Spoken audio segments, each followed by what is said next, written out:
January 9th, 2024. 4:11 p.m. Eastern Time.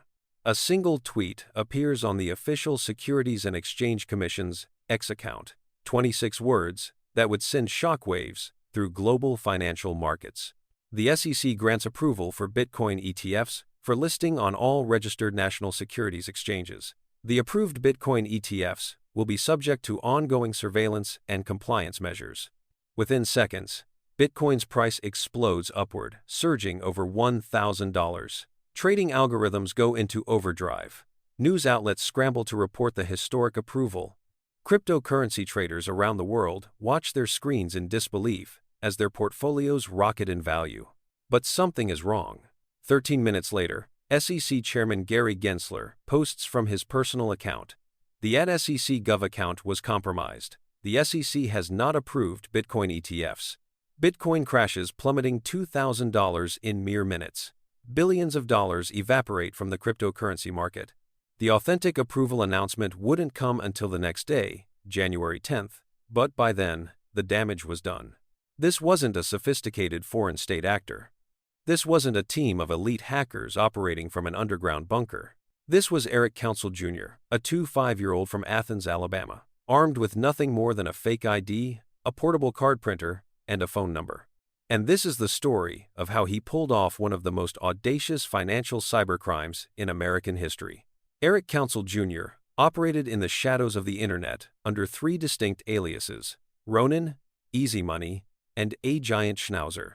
Each name represented a different facet of his digital identity: the silent warrior, the moneymaker, the playful disguise. Little is publicly known about Council's early life in Athens, Alabama, a small city of fewer than 25,000 people nestled in Limestone County. But what investigators would later uncover painted a picture of a young man deeply embedded in underground cybercriminal networks. Council wasn't working alone. On an encrypted messaging platform, co-conspirators were already planning something unprecedented. They had identified a vulnerability not in computer code or security software, but in something far more fundamental: human trust. The target? An individual with access to one of the most influential social media accounts in the financial world, the official Securities and Exchange Commission's X account. The SEC, established in 1934 during the Great Depression, is the federal watchdog of America's financial markets. Its pronouncements move trillions of dollars. Its investigations can topple corporations. And on the 9th of January 2024, its digital voice, was about to be stolen. The timing wasn't coincidental. The cryptocurrency world had been waiting years, literally a decade, for this moment. The SEC was expected to announce its decision on spot Bitcoin ETF applications on January 10th. Approval would legitimize Bitcoin in the eyes of traditional finance, potentially unleashing billions in institutional investment. Council and his co-conspirators knew this, and they knew that in the 24 hours before that decision, the market was at its most vulnerable, primed to explode at the slightest provocation. All they needed was access. And to get access, they needed to execute what's known as a SIM swap. To understand how Council pulled this off, you need to understand one of modern cybercrime's most elegant weapons: the SIM swap attack. Your phone number isn't just a way for people to call you. It's become the digital key to your entire life. Banking apps, email accounts, social media platforms, they all use your phone number for two-factor authentication. When you log in from a new device, they send a verification code to your phone. No phone, no access. But here's the vulnerability. Your phone number isn't actually attached to your physical phone. It's attached to a tiny chip called a SIM card. And if someone can convince your mobile carrier to transfer your number to a different SIM card, one they control, they suddenly receive all your texts, all your calls, all your verification codes. It's called social engineering, and it's devastatingly effective. A 2020 Princeton University study tested 5 major U.S. carriers: AT&T, T-Mobile, Verizon, TracFone, and U.S. Mobile. The researchers found that 80% of their first attempts at SIM swap fraud succeeded. The authentication processes were that weak. Council's co-conspirators had already done the reconnaissance. Through encrypted messages, they provided Council with everything he needed: Personal information about an individual identified only as CL, someone with a phone number linked to the SEC's X account. They sent him a photo of CL, an identification card template, and confirmed that CL had a cell phone account with AT&T. Counsel went to work. Using a portable ID card printer, he created a fake driver's license bearing CL's personal information but his own photo. It was crude, but it didn't need to be perfect. It just needed to be convincing enough for a brief encounter. Then, in Huntsville, Alabama, just a short drive from his Athens home, Eric Counsel Jr. walked into an AT&T store.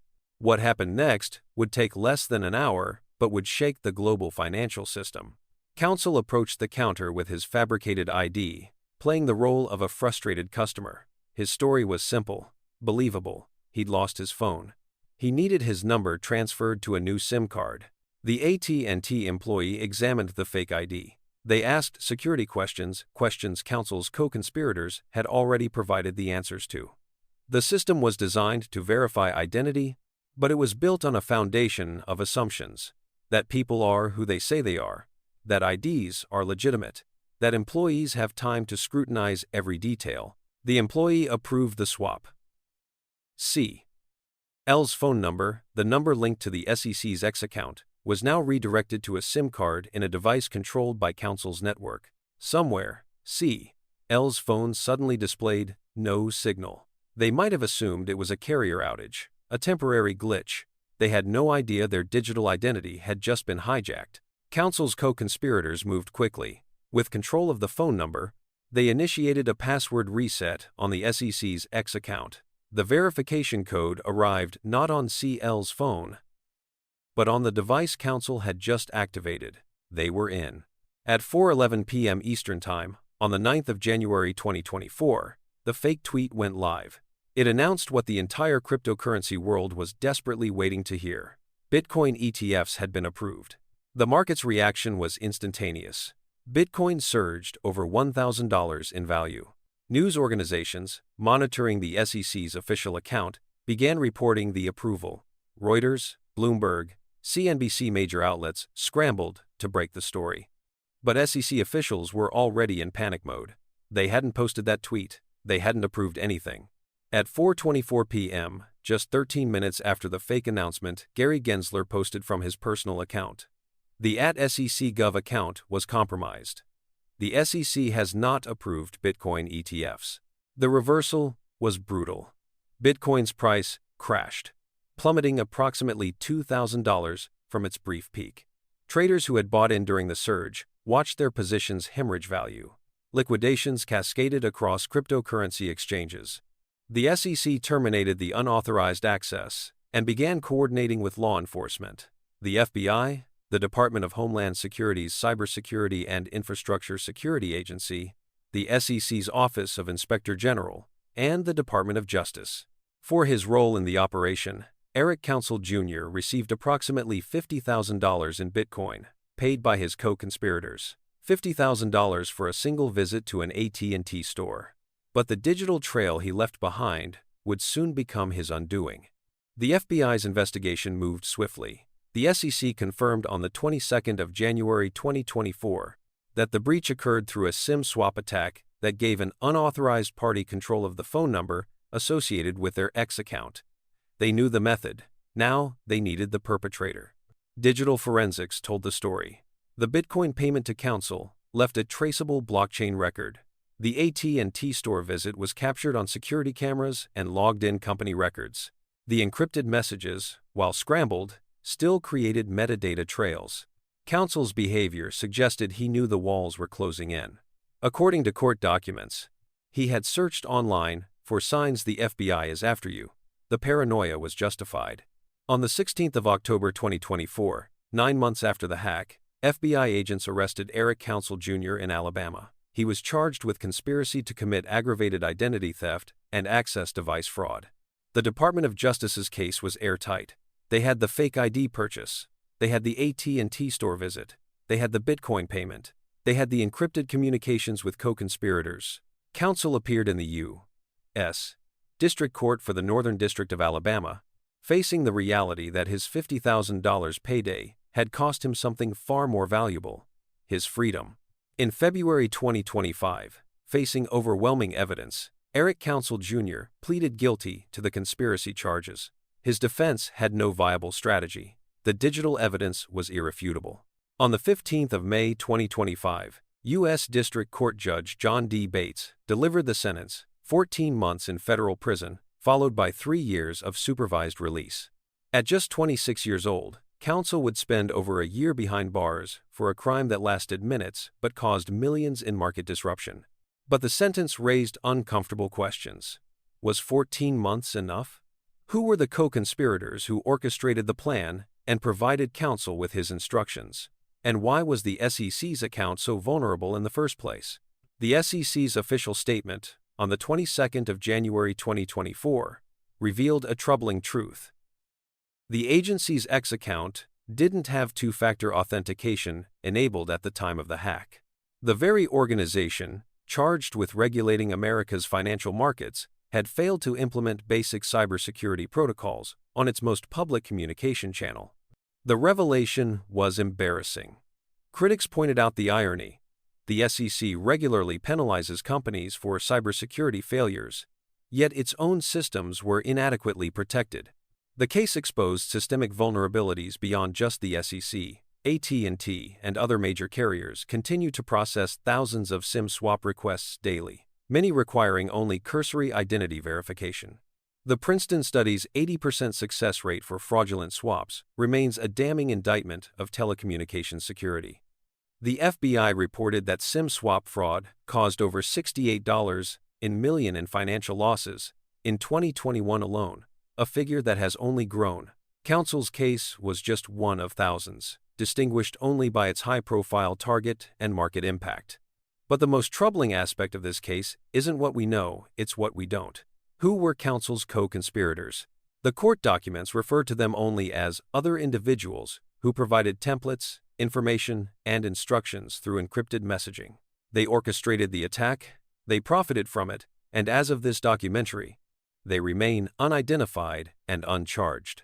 Ironically, the very next day, the 10th of January 2024, the SEC legitimately approved spot Bitcoin ETFs from BlackRock, Fidelity, Grayscale, and other major financial institutions.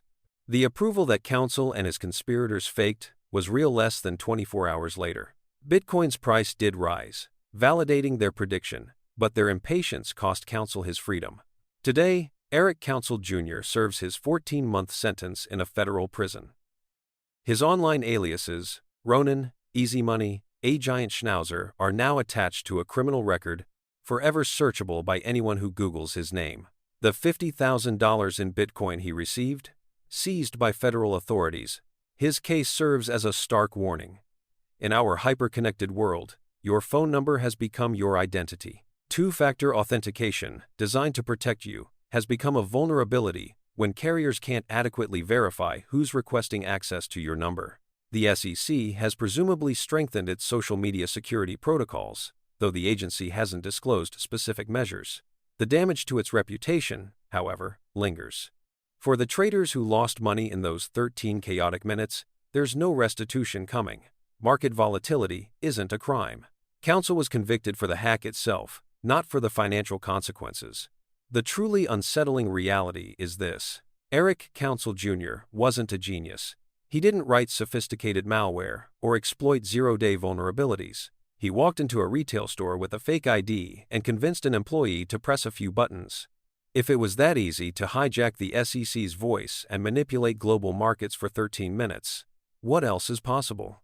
And somewhere out there, the people who planned this attack, who fed Counsel his instructions, who profited alongside him, they're still free, still online, still using their encrypted channels, still waiting for the next opportunity.